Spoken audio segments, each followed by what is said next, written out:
کہ انتخابات جو ہے وہ 8 فروری کو ہی ہوں گے اور انتخابات کے راستے میں کسی طرح کی کوئی رکاوٹ رہے گی۔ پھر منصور علی خان صاحب کہتے ہیں کہ میں نے ان سے سوال کیا کہ جناب الیکشنز تو ہوں گے، لیکن کیا ان الیکشنز کے اندر آپ کو عمران خان کا رول نظر آ رہا ہے یا عمران خان نظر آ رہے ہیں؟ تو ان کا جواب تھا، ادارے کا جواب تھا کہ جناب عمران خان نظر نہیں آ رہے۔ سوال ہوا کہ جناب کیا عمران خان صاحب آپ کو صرف اس الیکشن میں نظر نہیں آ رہے یا مستقبل میں بھی نظر نہیں آ رہے؟ تو اس کا جواب ملا کہ جناب مستقبل میں بھی نظر نہیں آ رہے۔ عمران خان کے لیے پاکستان کی سیاست اور پاکستان کے اقتدار تک پہنچنے کے راستے اب مکمل طور پر ختم ہو گئے ہیں۔ تو اس کا مطلب یہ ہے جناب کہ عمران خان صاحب کے حوالے سے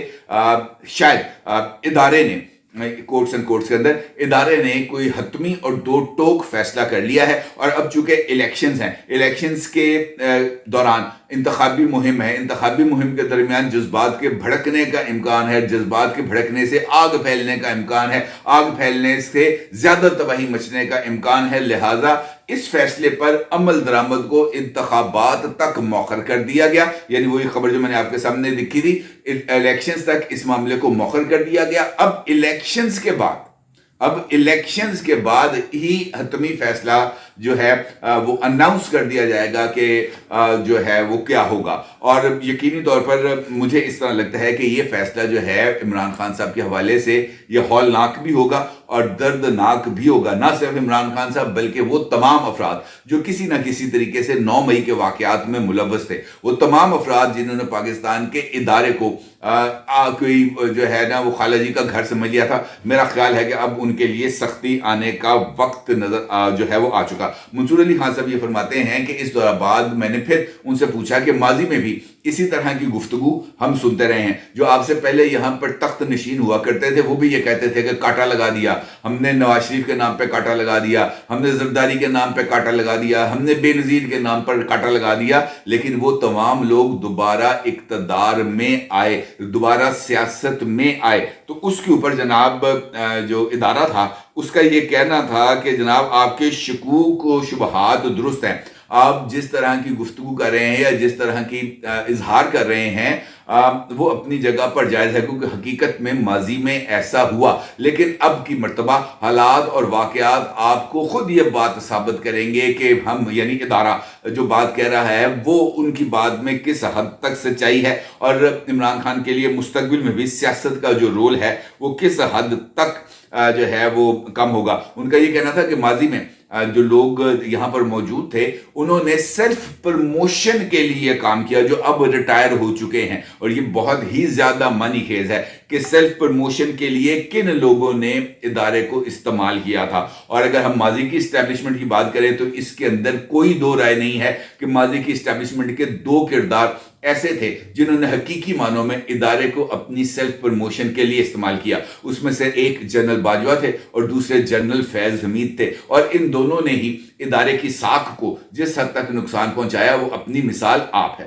اب اس کا مطلب یہ ہے کہ وہ جو سیلف پروموشن موڈ تھا ادارے سے وہ اب ختم کر دیا گیا ہے، اور اب ادارے نے اس بات کا فیصلہ کر لیا ہے کہ جناب انہوں نے اپنی غلطیوں کی اصلاح کرنی ہے۔ یہ میں نہیں کہہ رہا، یہ ادارہ کہہ رہا ہے۔ اب ادارہ اگر یہ کہہ رہا ہے کہ انہوں نے اپنی غلطیوں کی اصلاح کرنی ہے تو ان کی سب سے بڑی غلطی جس کی اب وہ اصلاح کرنے جا رہے ہیں، جس کے لیے مستقبل میں آنے کے امکانات کو بھی محدود کیا جا رہا ہے، یہ بہت ہی زیادہ معنی خیز بھی ہے، اور یہ اس بات کی طرف اشارہ کر رہا ہے کہ یہ کھیل جو اس وقت سیاست کے اندر روا رکھا جا رہا ہے اس کے سینے کے اندر شاید دل نہیں ہے، اور اس مرتبہ جو بھی ہوگا وہ بہت ہی زیادہ خطرناک ہوگا۔ اب ان کا یہ ماننا ہے، ادارے کا یہ کہنا ہے کہ غلطیاں بھی کی ہیں، غلطیوں کو درست بھی کریں گے، اور اس حوالے سے ادارے میں ریزالو بھی موجود ہے، اور ادارہ کمیٹڈ بھی ہے کہ وہ اپنی ان غلطیوں کی اصلاح کرے۔ یہ بات بھی بڑی وضاحت کے ساتھ کی گئی کہ اس حوالے سے کوئی گرے ایریا نہیں ہے، کسی کا کوئی خوف نہیں ہے، جو کچھ ہوگا سب کے سامنے ہوگا، اب کوئی اولا نہیں ہوگا، اب کوئی گرے ایریا نہیں ہوگا۔ تو اس کا مطلب ہے یا تو وائٹ ہوگا یا بلیک ہوگا، اس کے دوران اس کے درمیان کسی بھی چیز کے اوپر کوئی کمپرومائز نہیں ہوگا۔ جمہوریت کے حوالے سے یا اس حوالے سے کہ جناب مستقبل کے اندر کسی طرح کی کوئی ایکسپیریمنٹ کرنے کا کوئی موڈ ہے تو انہوں نے کہا جناب ہم جمہوریت پہ ہی یقین رکھتے ہیں، اور جو ہے سیاستدانوں کو بدنام کرنے سے معاملات آگے نہیں بڑھ سکتے، لہٰذا جمہوریت کو ہی ہمیں مضبوط بنانا ہے۔ البتہ جمہوریت کو نقصان پہنچانے کے لیے وہ تمام لوگ جنہوں نے 9 مئی کو رول پلے کیا تھا ان کو کیفر کردار تک پہنچانا ہوگا۔ اب چونکہ 9 مئی کا ذکر ہو گیا تھا تو منصور علی خان صاحب یہ کہتے ہیں کہ میں نے سوال کیا کہ 9 مئی کے ملزموں کو سزائیں کیوں نہیں ملی، تو اس پر ادارے کی طرف سے یہ جواب آیا کہ اب چونکہ اس وقت ملک الیکشن کی طرف جا رہا ہے، ہم ملک کو اس طرف نہیں لے جانا چاہتے جہاں پر آگ پھیل جائے۔ عمران خان کی سیاست اور پاکستان تحریک انصاف کی سیاست نے ملک کو پولرائز کر دیا ہے، اس حد تک پولرائز کر دیا ہے کہ بیٹا باپ کی بات بھی نہیں سن رہا۔ سوشل میڈیا نے بہت ہی زیادہ اس آگ کو، یعنی اس پولرائزیشن کی آگ کو بھڑکانے میں بہت ہی زیادہ رول پلے کیا ہے۔ سوشل میڈیا کو ان لوگوں نے ہتھیار بنایا ہے، لیکن اب ہم یہ سوچ رہے ہیں کہ سوشل میڈیا کے حوالے سے یہ جو پالیسی ہے اس کو ریوائز کرنے کی ضرورت ہے۔ جب یہ پالیسی ریوائز کرنے کی بات ہوئی تو منصور علی خان صاحب نے پوچھا کہ کیا جناب پھر لوگ چک رہے ہیں وہ ماضی تسی چکتے رہے، تو ان کا یہ کہنا تھا کہ نہیں، اس بات کا بھی جو ہے وہ اندازہ لگایا گیا ہے کہ اگر کسی کو اٹھایا جاتا ہے یا کسی کو کوئی فون کیا جاتا ہے تو وہ بھی بہت زیادہ اپنے آپ کو ترم خان سمجھنے لگ پڑتا ہے، یار دیکھو بھائی میں جڑا نا کڈا وڈا توپ چلاتی، میں کڈا وڈا تیر چلاتا، جبکہ حقیقت میں ایسا نہیں ہے۔ اب ہر ایک کو بولنے کی آزادی ہے، فون بھی نہیں جو ہے کیا جائے گا، لیکن یہ مت بھولیں، یہ مت فراموش کریں کہ جھوٹ نہیں بولنا چاہیے، جو کچھ بولیں وہ سچ بولے۔ البتہ یہ بات طے ہے کہ 9 مئی کو نہ فراموش کیا ہے نہ فراموش کیا جائے گا۔ ادارے کے اندر کیا ہو رہا ہے یہ ادارے کا اپنا انٹرنل میٹر ہے، ادارے کو ہم ڈرائیو کرتے ہیں، ادارے کو کوئی اور ڈرائیو نہیں کرتا۔ اور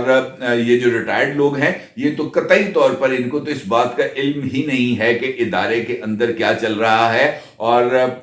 جو ادارہ ہے وہ کون سی لائنز کے اوپر اب آگے بڑھ رہا ہے۔ لہٰذا یہ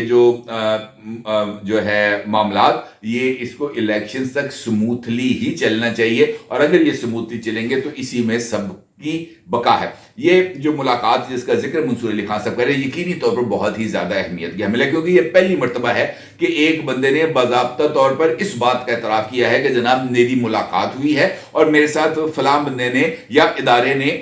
جو ہے وہ ان نکات کے اوپر گفتگو کی ہے اور ادارے کے مائنڈ کو بڑی کلیئرٹی کے ساتھ ایکسپوز کیا ہے، اور اس کے اندر بھی کسی طرح کی کوئی دو عملی نہیں رکھی گئی۔ اس سے پہلے جو بھی چیزیں آتی تھیں وہ مختلف ذرائع کے ذریعے آتی تھی، مختلف لوگوں سے ہوتی پہنچتی تھی، تو اس کو ہم فرسٹ ہینڈ انفارمیشن ہی کہہ سکتے تھے۔ اس کے باوجود بھی اس انفارمیشن کو کئی جگہوں پر چیک کرنا پڑتا تھا کہ یار یہ بات ایسے ہے۔ اب چونکہ کلیئرٹی کے ساتھ یہ بات سامنے آ گئی، اینڈ اس موقع پر آئی سامنے جب پاکستان تحریک انصاف کے ارد گرد جو گھیرا ہے وہ بہت زیادہ تنگ ہے اور وہ بے خانمان نظر آ رہے ہیں۔ وہ مجھے نظر آ رہے ہیں جس طرح لٹا پٹا قافلہ نہیں پھر رہا ہوتا شہر کے اندر، وہ اس طرح کی ان کی جو ہے وہ بیابانوں کے اندر بھٹکتے ہوئے نظر آ رہے ہیں، اور اس طرح ہی لگ رہا ہے جس طریقے سے ادارے نے اپنا موقف دیا ہے کہ جناب